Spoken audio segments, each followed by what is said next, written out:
And so the true faith was about recognizing that what mattered was paying attention to the Holy Spirit that was present within people, listening to it, allowing it to reveal things to them, and allowing it to fundamentally transform them so that they moved, in their own words, out of the corrupted old life in Adam and into a new life in Christ, in which your life...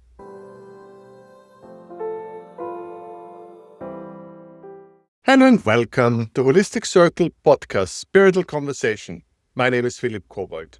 We are reaching out to people who are passionate about spreading light, love and joy.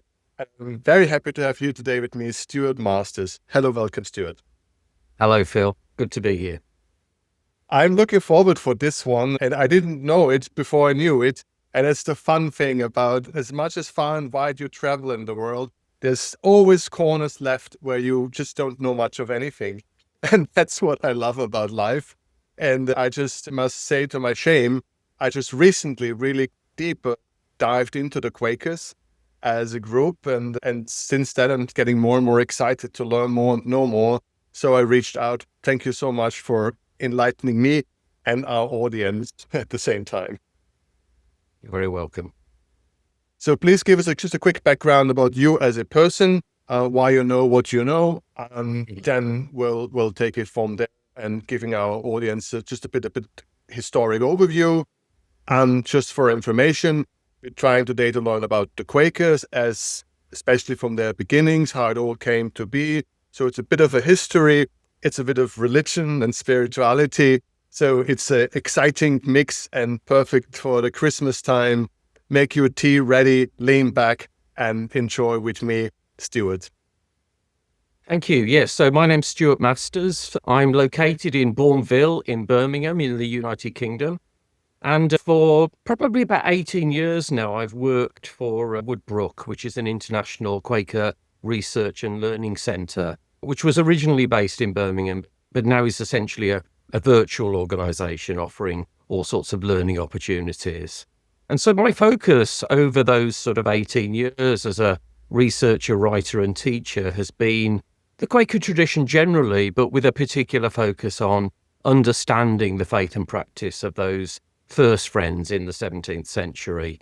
And so I've written on, for example, an important early Quaker minister called James Naylor in his theology. And I've just published a book called The Quaker Faith, Friends of Love and Truth, with T&T Clark, which is part of Bloomsbury, which gives hopefully an accessible but detailed overview of the tradition from its beginnings to the current time.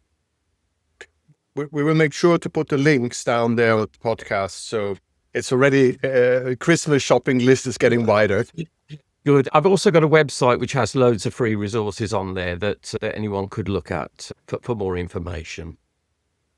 If we're talking about the early movement, we need to just set it in context. So this is a movement that emerges in England in the mid-17th century, but really we need to understand this as a product of the English Reformation, which of course takes a slightly different character to the European version. In England, Henry VIII effectively nationalises the Church of England by separating it from Rome for personal reasons.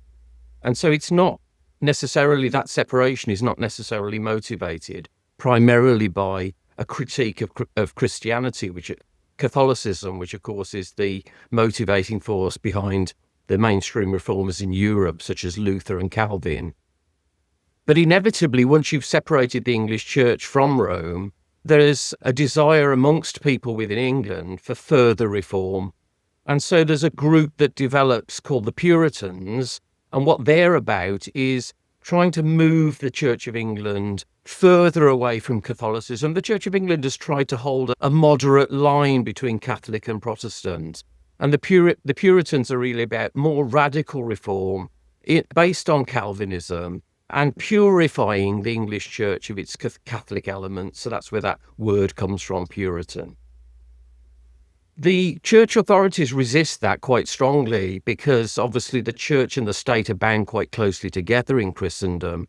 And there's a sense in which more radical reform will upset the power balance within society. But Puritans become increasingly influential within England towards the end of the 16th and into the 17th century, but also increasingly frustrated that the church is not being reformed along the lines that they would like.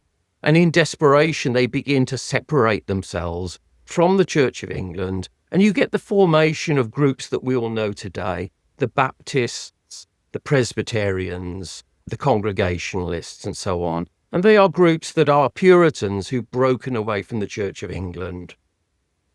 Now, all that kind of conflict leads into the English Civil Wars, which is really the context within which Quakerism emerges.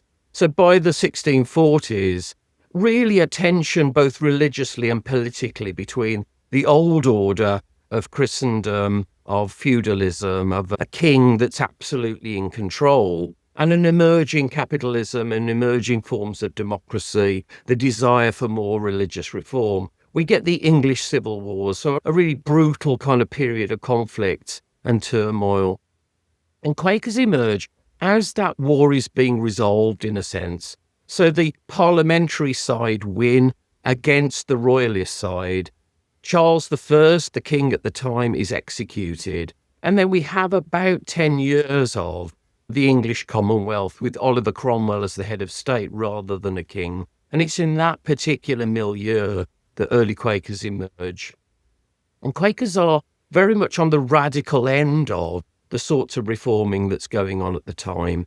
They are, in a sense, feeling that all the forms of Christianity that were around them had lost something really essential about the true nature of the faith. For them, the faith wasn't about participating in the liturgies and sacraments of the church, as you might experience within the Catholic tradition, or focusing primarily on correct doctrine, reading and preaching on the Bible, as you get in the Protestant tradition, but rather the true faith was recognizing that the Holy Spirit had been given to everyone, and therefore all people could experience a direct, inward, and intimate relationship with God in spirit. And so the true faith was about recognizing that what mattered was paying attention to the Holy Spirit that was present within people, listening to it, allowing it to reveal things to them, and allowing it to fundamentally transform them so that they moved, in their own words, out of the corrupted old life in Adam and into a new life in Christ, in which your life, in a sense, is not just trying to follow Jesus, but is in some senses participating in the way of Jesus, so that his life and teachings are being channeled through you. And that led to a form of worship. Yep. So, sorry if I, from time to time, need to. That's fine. You're a teacher, so you're pitch perfect. It's just like, okay, let's just go away and come back in an hour. Just thank you very much. But we just have the conversation. Thank you so much for clearing this. It's a lot. I'm already getting things a lot clearer in my head. So which of the other groups that you just mentioned would be the most close to the Quakers? Is there any of the other groups that we talked about here today that would be most similar, or is the Quakers really very specifically on its own with this path of individual, without having formal priests and stuff like that? Well, they share certain things with all of the other Puritan groups, which is the desire to have a simpler way of organizing things, the idea that everyone has a direct relationship with God. But in some senses, Quakers take that to its logical conclusion, as I'll try and explain later when we talk about how the worship works. They simplify things to the point at which they strip out all outward liturgy, all outward images. Everything is sacrificed for the sake of focusing on that one important point, which is God's Spirit dwelling within people that has the power to teach and transform you.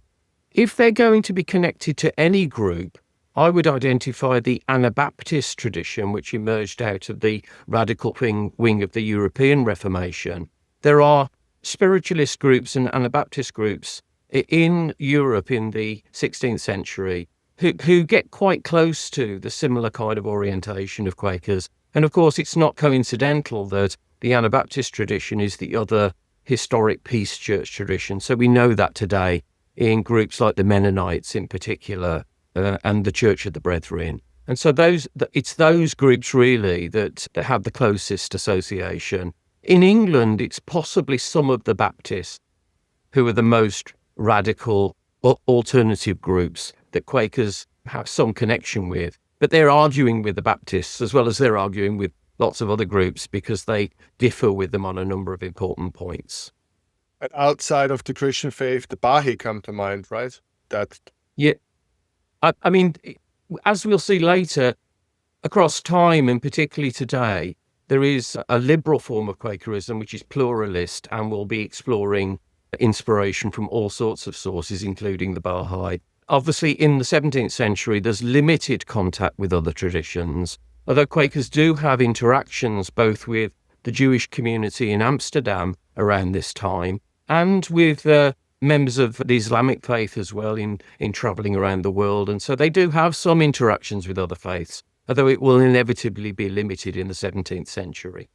Right. At that time, we still have a strong liberal Islamic movement building up as well. So this is also maybe not everybody is aware of it. Yeah. One of the interesting things about Quakers is their radicalism and their focus on the spirit being in everyone means that they tended to have a more enlightened view about people of other faiths. So although they felt they were the one true faith, they also accepted that there could be people in other faiths who was in right relationship with God because of them paying attention to the spirit, despite the outward culture and the outward forms that they might be associated with.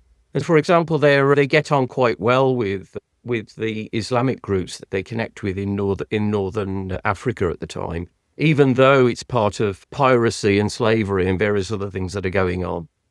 Well, it was the time, right? Yeah, absolutely. Yeah. Life was still fun, wasn't it? It was, yeah.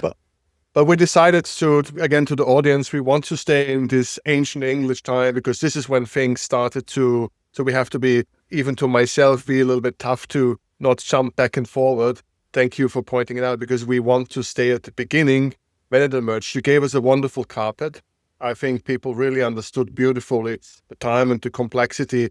Spend, if you can, 5-6 minutes on the society itself, kings and people working, no properties and women and men. Just a little bit paint a picture how was everyday life in a rural English village. I think it would help the people to navigate.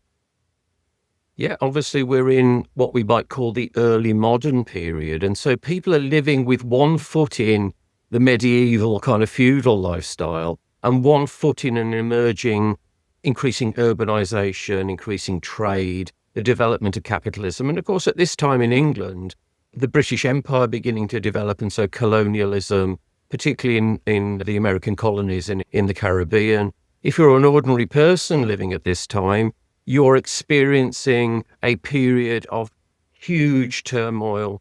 For centuries, there's been one church, one power structure, ordering society quite rigorously.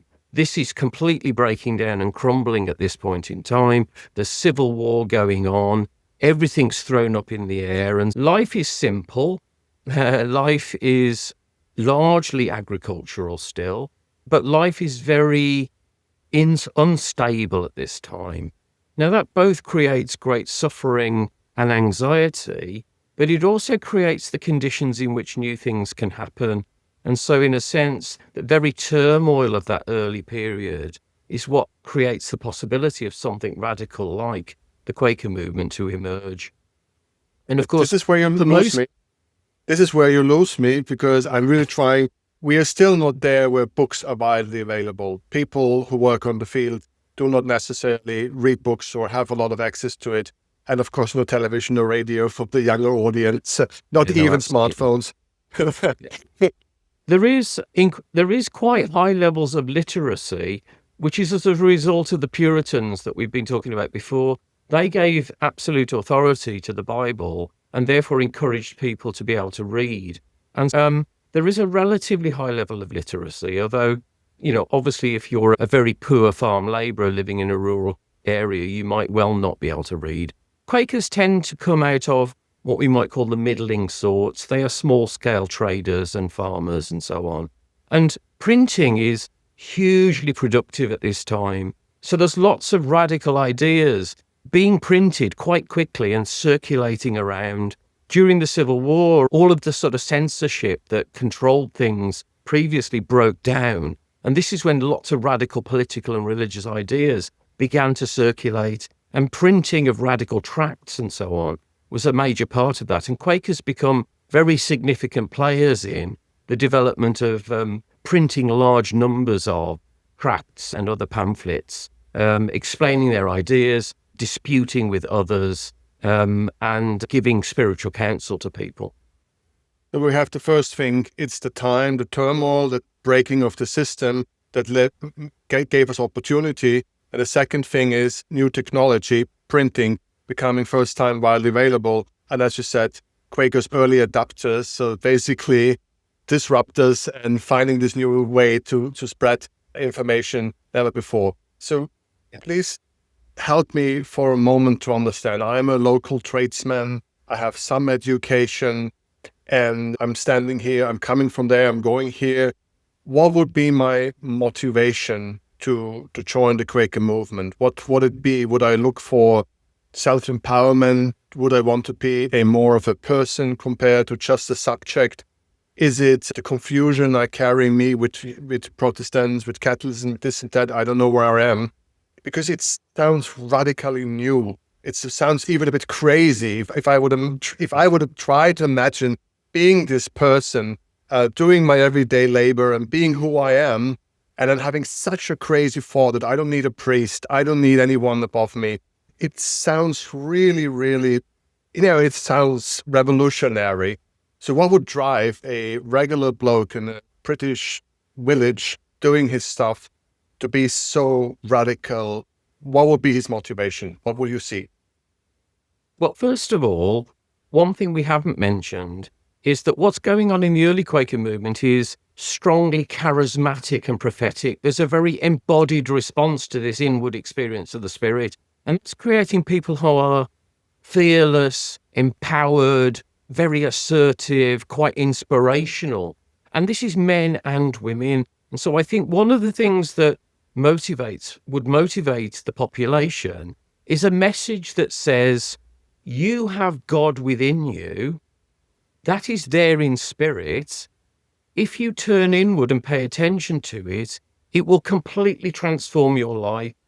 You will be liberated from all the limitations of your existence, and you will live with it, in a sense, 1 foot in heaven as well as 1 foot on earth. There's something really embodied about this. Now, if you are a powerless male, small-scale trader or farmer, or in particular, if you are a woman, and it's worth saying at this time that women were largely excluded from the public sphere. They were either seen to be owned by their fathers or their husbands, and they were excluded from any kind of religious authority. What Quakerism does is to say to women as well as men, you all have that spirit within you, and God might act through anyone. God might act and speak through anyone, and it could be a woman, it could be a man, it could be old or young, it could be rich or poor, educated or not.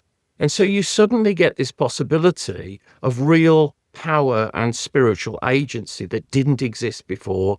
And this is especially liberating to poorer, powerless men, but again, even more so to women who've been completely excluded from any kind of religious authority or agency in the past. And so I think for those who were attracted to the movement, it was this sense of, it's not me, it's God doing it, but God's doing it through me. And there's no limitations on me based on who I am, whether that's based on sex or class or location and so on. So we get this very powerful transformational message with the message that it's available to all. Outside paganism, right? That we have to make the brackets. Outside of paganism for women, that they could have an important role. That should be maybe said, because there's still an underlying, especially within farming communities, there's still an underlying natural spiritualist, paganistic, whatever. It's always there somewhere. So that, yes, absolutely. And maybe it's important, right? Because Quakers open the door of the possibility of females reconnecting in a safe way, because a lot of people forgotten that just a little bit earlier, women who would express their spirituality would be hunted down. So just to point again, remember the audience that not just long before the time that we are right now in, women who would express their spirituality would automatically be witches or whatever they would be called, and would be hunted down for their desire to express spirituality. Yes, and of course, the ability of women to be powerful and assertive public preachers and writers and ministers, and they did write and publish, they did preach in a public sphere, and they did travel in pairs of women and pairs of men, travelled in the ministry and spread the word. This was deeply outrageous to the wider society, and one of the reasons that Quakers are regarded as a major threat to the social order is that they appear to be threatening the very basis of the hierarchical social structure, which of course over centuries has been claimed to be divinely ordained. God has established this fixed structure. Everybody should know their place. Women should know their place. Quakers are essentially questioning all of that, primarily within a spiritual context, but it looks deeply threatening in a wider political and economic way. And so the visible embodied image of women in the public sphere, speaking powerfully, travelling widely, sometimes leaving their families, their husbands and children behind, if the Spirit calls them to move. This is an important point about the early Quaker movement. You have to be faithful to what God is telling you to do inwardly. And if God says you are to be a minister and to travel, then you should be faithful to that. And women are doing that in a spontaneous way. And you can imagine how threatening that appears to be to a deeply patriarchal and rigidly hierarchical structure. Of course, I have to ask at this juncture quickly, were there fatalities? Did some people get punished for that? Yeah, during the 1650s, which is this earliest period, which is the Commonwealth under Oliver Cromwell, is quite a lot of relatively low-level persecution, quite a lot of imprisonment, public flogging, and other forms. James Naylor, the important early leader that I've written about, he is convicted of horrid blasphemy and is flogged almost to the point of death. He has his tongue bored with a hot iron and a B for blasphemer branded on his head. And some of the women are flogged almost naked in the public square. So that sort of stuff's going on. With the restoration of the monarchy in 1660, which is when the Commonwealth under Oliver Cromwell falls and the Charles II is re-established as a king, the new regime are intent on re-establishing the traditional order through the enforcement of the one church, through the enforcement of the Church of England. And during that period, persecution gets much worse. Quakers are imprisoned. Essentially, Quaker worship is illegal, as it is for many other dissenters. And Quakers are dying by the hundreds in prison at that time. Most of the first generation leadership die in the 1660s as a result of that persecution.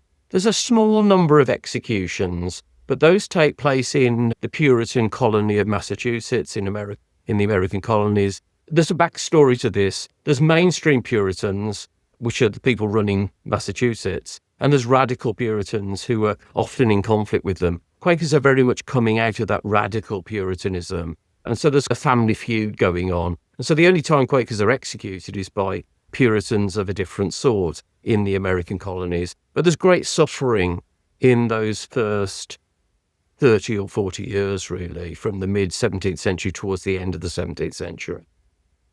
I'm sorry that I've been smiling, but it's just only a British person in absolute calmness can say a spot of flogging. It's just basically British only. That's why we love you, even if you have left us. But then the love has never broken.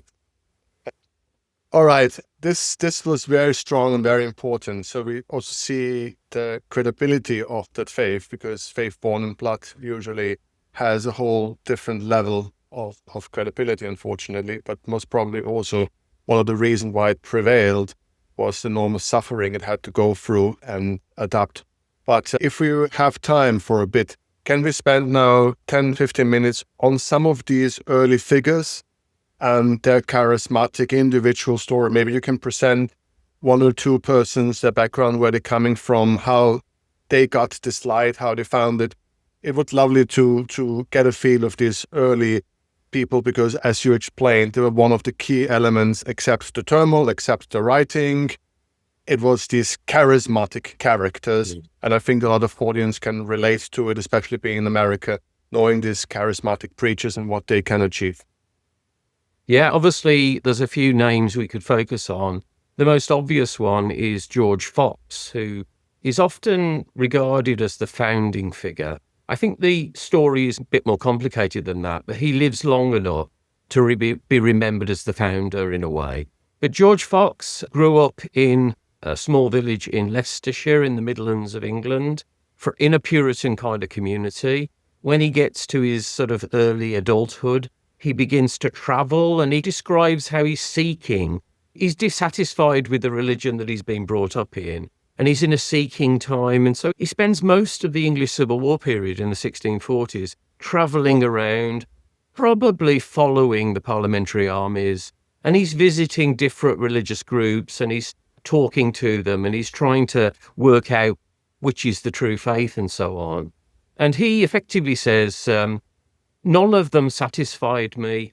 And in his journal, he says that then I heard a voice that said, there is one, even Christ Jesus, who can speak to thy condition. And when I heard that, my soul did dance for joy. So what he's saying in that short phrase is, I looked at all of the existing kind of human versions that were going on here, and then I heard within me that God was there within me, and the solution was already within me. And that made it possible for me to make a major breakthrough. And then he talks about lots of situations in which God reveals things to him.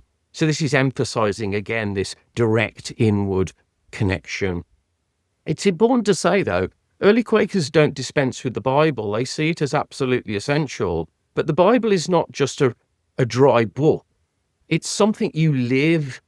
So this sense of being immersed in the Spirit and reading the scriptures together, you almost enter into the stories of the Bible and live them out in your own lives. And that's something that you see in George Fox's life. So he begins to gather people of a similar perspective in the north of the Midlands, and then into Yorkshire, and then into what we now call Cumbria and Lancashire up in the northwest of England, and begins to gather other like-minded people. And one of those would be James Naylor, who I've mentioned, possibly the most important writer of the first 10 years. He's been in the parliamentary army. He was a quartermaster, which is quite a significant position. He was a charismatic preacher within the army. He left the army, went back to his farm in Yorkshire, and almost immediately God called him to the ministry, and he left everything. He left everything behind and started traveling himself. And he meets up with George Fox, and they begin to work together along with some other people. But a really crucial bit of the story is when they go to a place called Swarthmore Hall in Ulverston, which is up in the northwest of England, and meet the Fell family. The Fell family are members of the lower gentry. They are seekers themselves. And Margaret Fell, the lady of the manor, if so to speak, she becomes a Quaker along with most of the rest of her family. And Margaret Fell is one of the other great leaders of the early Quaker movement. She has some political and social clout as a member of the gentry. She very much supports George Fox. She organises the movement as it plans its preaching campaigns from Swarthmore Hall in the northwest of England. And over time, she does lots of other things, including lobbying Oliver Cromwell. She travels to London and has an audience with Charles II and writes to the royal family and those in power, lobbying on behalf of the Quakers who are being persecuted. And she lives right into the beginning of the 18th century, a kind of a really crucial founding figure and an important early writer as well. And she writes a tract called Women Speaking Justified, which is one of the classic kind of arguments for the right of women to be prophets, effectively, to women inspired by the Spirit should be faithful in allowing God to speak through them. And so Margaret Fell, really key player in both the initial organisation of the movement, but also how it manages to survive. It is helpful sometimes to have people with some political influence, and she offers that sort of possibility.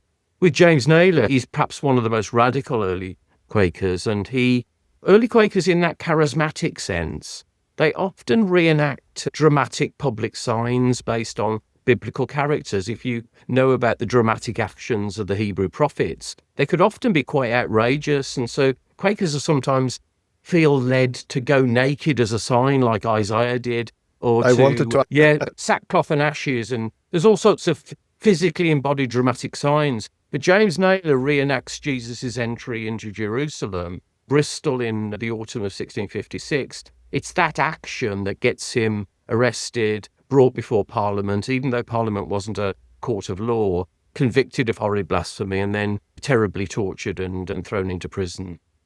Wow. And so there's real implications in acting faithfully on your leadings to the extent to which it gets you into trouble. Strong stuff here, strong stuff. And I think we have a really good sense now. And I think everybody now wondering, because we know that so many of the groups, there were a lot of groups at that time, it's impossible to name them all. And so many of them then disappeared through when the order was reestablished. They did not manage to survive. So I think one of the key questions here is why the Quaker managed to survive, how they adapted, how they built the compromise, or what was their approach. I think this is the key when things turn forward.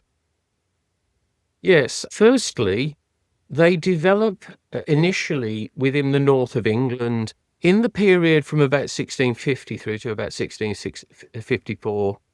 And the north of England is a bit of a political backwater. It's not at the centres of power.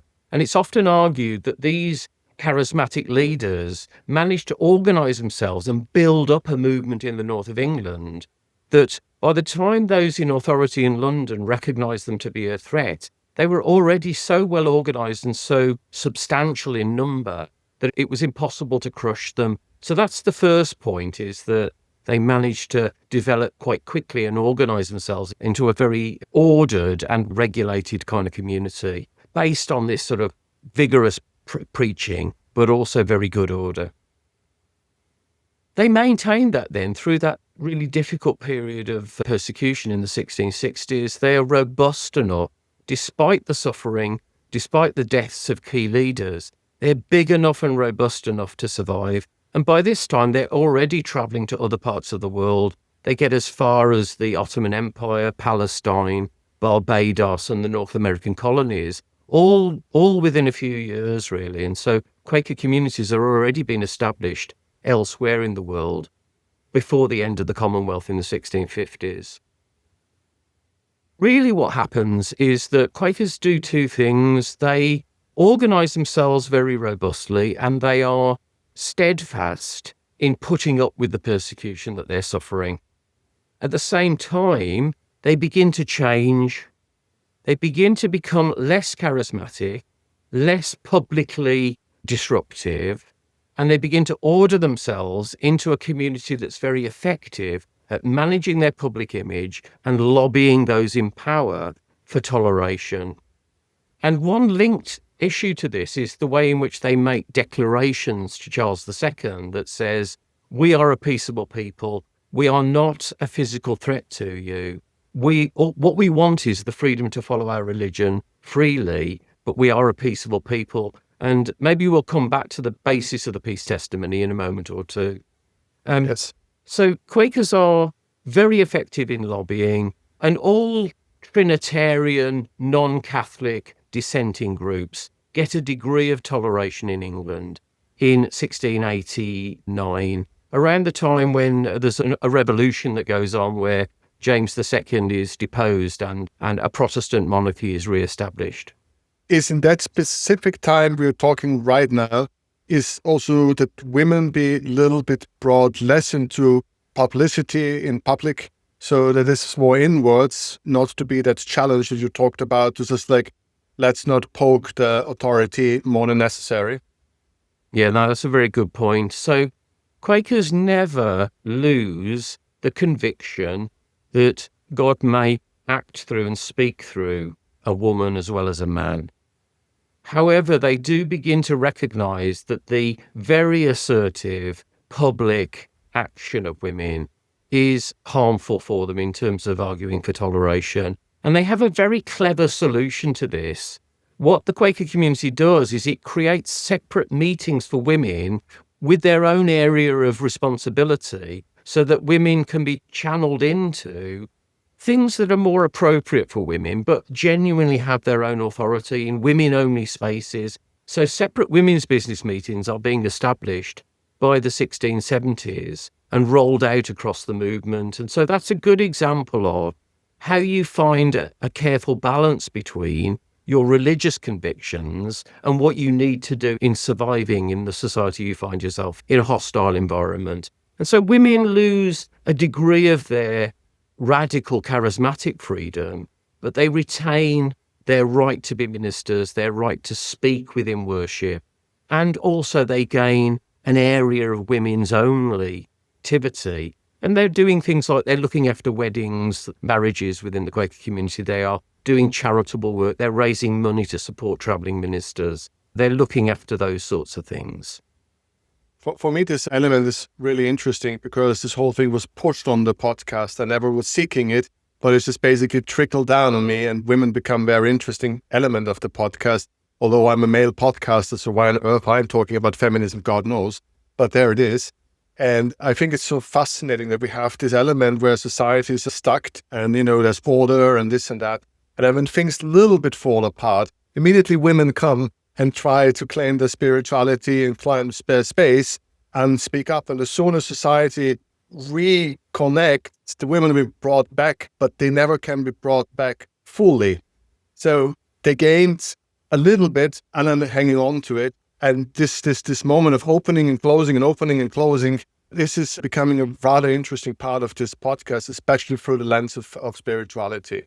So just to point this out. And it's exactly now we have like a little bit more than half of our podcast. I would very much love to now focus on the faith, on the specific teaching on the Quakers. And as I said, Peace Manifest, so the core ideas of the Quakers, and we can look now on also in modern times where we are today, what makes a Quaker a Quaker. We get the basic ideas, but I think you have a lot more to say of what makes this such a unique movement in the world.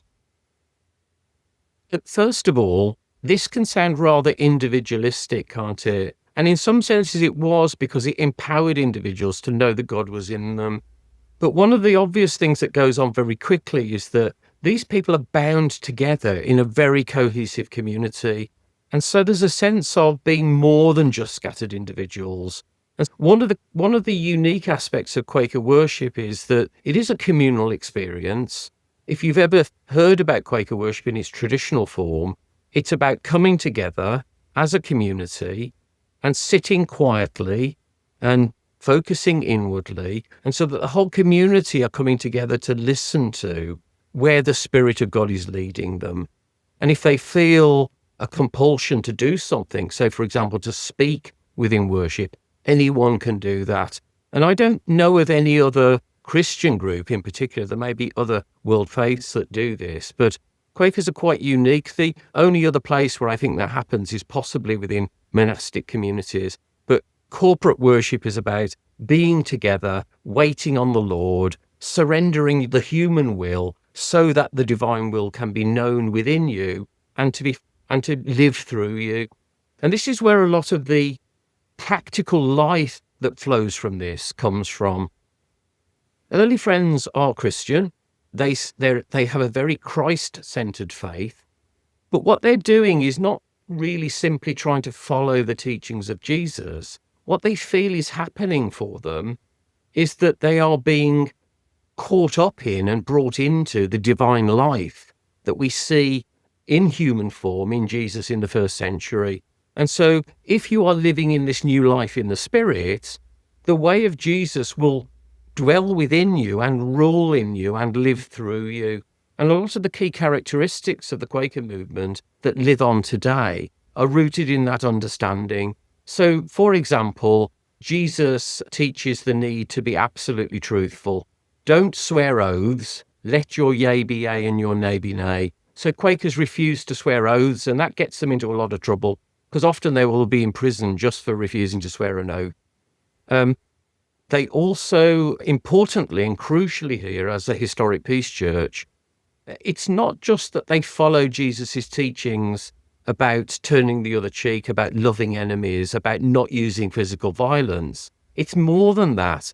In this new life, in a sense, if Christ is living in them and living through them, they have the very motivations that lead to violent conflict taken away from them. They're liberated from the motivations that lead to violent conflict and war. And so those early friends would say, it's not just that I don't think we should be violent, it's that I'm no longer capable of violence because it's something about my spiritual transformation. Christ is living in me, and the non-violence of Christ will be visible within my life. So what Quakers call testimony is very much about what they've learned inwardly being put into practice in their outward lives in a physical sense. And that has truthfulness, non-violence, a concern for integrity and economic justice and so on. And these are all the fruits of, the outward and embodied fruits of inward spiritual transformation. And those themes, although they may be interpreted differently over time, they're established in the early Quaker movement and they're retained as key themes of our testimony across time. In terms of some of the other things that might be distinctive, because Quakers see the absolute essential practice is being attentive to the divine life within them and being faithful to it, they make decisions in a worship context.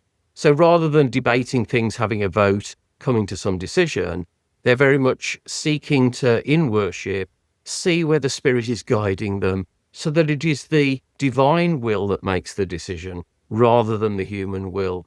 And there are two bits of scripture that help understand this. In terms of the unprogrammed form of worship that I've been talking about, the Apostle Paul describes that in the first letter to the Corinthians in chapter 14. He describes an ordered worship that looks very similar to the way Quakers ordered their worship. Flexible, dependent on spiritual guidance, faithful response to what the Spirit is telling you to do.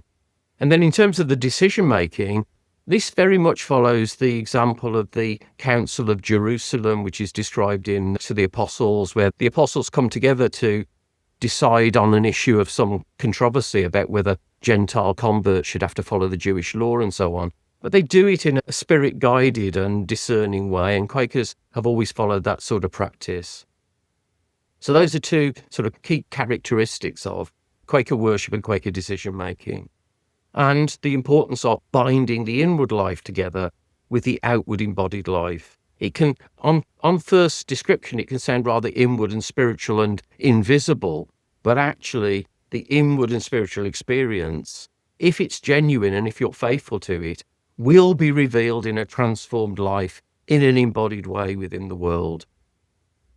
And that's been a key characteristic from the beginning. This, I would have 5-hour reply to what you just said right now, but unfortunately, he says so much I would love to say. I don't even know where to start here.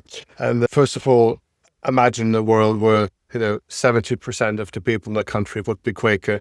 I mean, what a place to live. From all things that you just said on economic equality and individual peace and so forth. But I have to say stupid things because this is so great and it is so deep and so strong. If I get serious now, I start crying. So let me ask the first stupid, is it hard to be a Quaker if you're born in a Quaker family and you see this self-demand? It's also, I think, it's not just an easy thing to say, I want to receive the voice of Christ or God and I want his guidance. It also is a kind of pressure in a way. Is it a easy path to walk? I think it can sometimes sound easy at a superficial level. Just stop, turn inwards, listen to what the Spirit's saying, and everything else will flow from that. Of course, the reality is much more challenging because what Quakers found from the beginning was that what the Spirit prompted them to do tended to be at odds with the dominant culture around them, and that made them seem peculiar. It often provoked hostility and so on. And one of the big challenges in the Quaker spiritual life is finding the courage to be true to what the Spirit is telling you to do. And we need to be honest here. Quakers aren't superhuman. They aren't Christ. They try their best to be channeling the Spirit through them.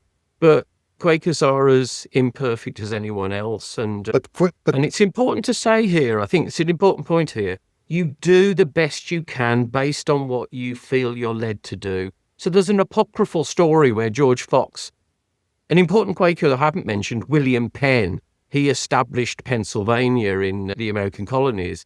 William Penn came from an aristocratic background, and part of your normal dress was to wear a sword. And in this apocryphal story, William Penn says to George Fox, "This is a peace church. Should I be wearing a sword?" And George Fox says, "Wear it for as long as you can."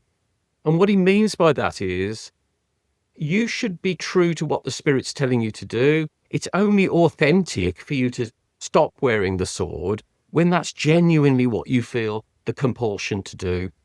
But I have to insist on my question.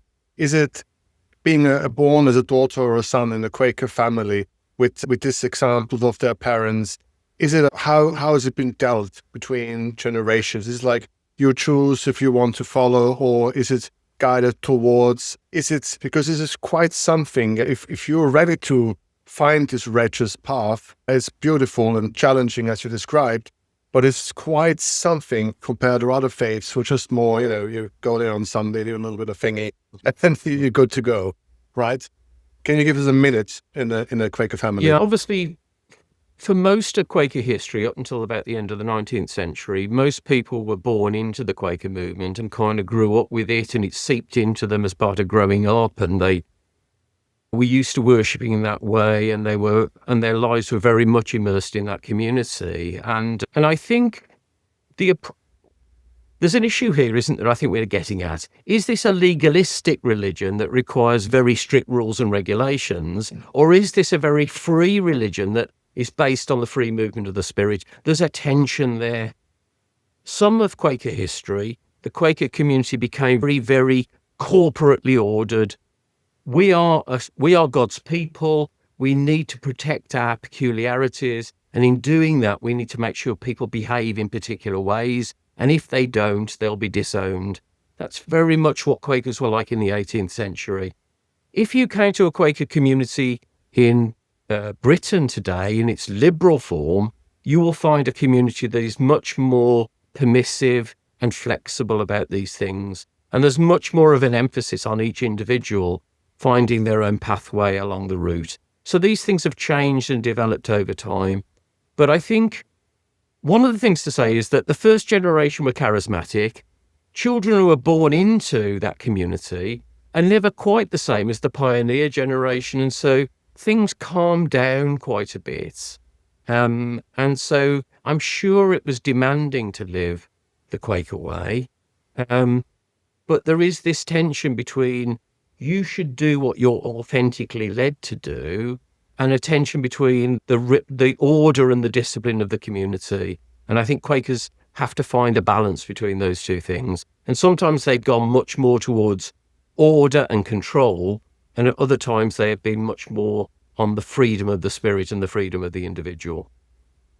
Thank you for that answer, because I think it's a tricky one, right? Because everybody who chooses to seek a path towards light understands.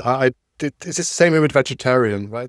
I'm a vegetarian for many, many years, but for my daughter, I cook meat as well. If she will grow up and make her own choice, that'll be good for me. But this is my life choice, and I don't want to naturally pass it to her. So if I would be a Quaker, I would most probably like to choose it for myself, but I would definitely let my daughter find her path. Of course, I would show her what I love, but ultimately I would be as open and show her everything else and say, and ultimately it's a tough choice to seek the divine directly. So this is an interesting element for me, always how kids are incorporated. I think it's important to say in relation to that, Phil, that the true faith can't be coerced. You can't force somebody to fundamentally change. Somebody has to be willing to allow it to happen through them. And I think that's the reason why there's no point the parent forcing the child. What I think within a Quaker context, the best you can do is to say, what we have found as a community is that if you turn to that deep place within yourself and listen deeply and try and sense where the Spirit is leading you and try to be faithful to it, these things will flow from that. But nobody can force it, because by its nature, it has to be an experience rather than an imposed thing. Well, I think this is the perfect ending. And like so often, I got 5 more minutes of your time. So I always destroy the ending, but that's, not a classic part of my podcast. There's one question that I cannot live without asking, but I'm so sorry for it. I apologize in advance, but it has to happen. We'll cut it out later. But it's because it is, I would very just honestly like your distinction, and it's a serious question by the end, although it's ridiculous. I have so many clairvoyant people coming here on my show who have their connection with higher spirits and whatever, in all kind of shapes or form, from serious to a bit crazy to whatever. And then we have your voice of Jesus, your voice of God, your individual, very honest, very deep. So how do you personally, when you hear somebody contacting a clairvoyant, how are you as a person seeing that phenomena? Is it all humbug, or say it's a different voice that might have a similar origin, or for you this is just all carnival and not to be compared with seeking Jesus itself? I would very much like your honest opinion. My honest opinion is that my gut feeling is a bit skeptical, but actually, if I'm being honest about the Quaker faith and its insights, I would say that the key question is, what spirit is that person tapping into? Is it the spirit of love and truth? Is it the spirit that leads to life and health and peace and justice? Or is it a spirit that leads to hatefulness, greed, violence, and various other things? So that's a key issue. Now, one really important and essential discipline that we haven't talked about within the Quaker tradition is the discipline of discernment. If you are listening for the guidance of the Spirit, you have to apply a very rigorous discipline of discernment, testing where those motivations are arising from. Are they coming from the source, from love and truth, or are they coming from somewhere else? And so for Quakers, whatever our beliefs might be, and we are very diverse in the world today, what matters is the listening, the tapping into the Spirit, and then being willing to test and discern whether the leadings are correct or not. Now, of course, that's not a science, it's an art, and you may well get it wrong, but it's important to pay attention to the importance of doing that work, being self-aware about what motivates you. Is it my own ego? Is it the dominant culture? Is it coming from somewhere else? And so if we're talking about a clairvoyant or some other form of spirituality, I think all I would say is, though that particular issue is important, where does it lead? And have people tested it carefully? And are they well aware of their own potential for self-delusion? I'm not an expert, but it sounds like a Quaker answer to me. And with that, thank you so very much. Giving an ending after the ending. You managed it twice. Thank you so very much. It was inspiring. And I have to tell on a personal note, when I was a young lad, if I would have known about the Quakers, maybe my connection to religion would have been entirely different. So with this, thank you so very, very much for being with us. And thank you, Philipp. hang on a second, Thank you for please. inviting me.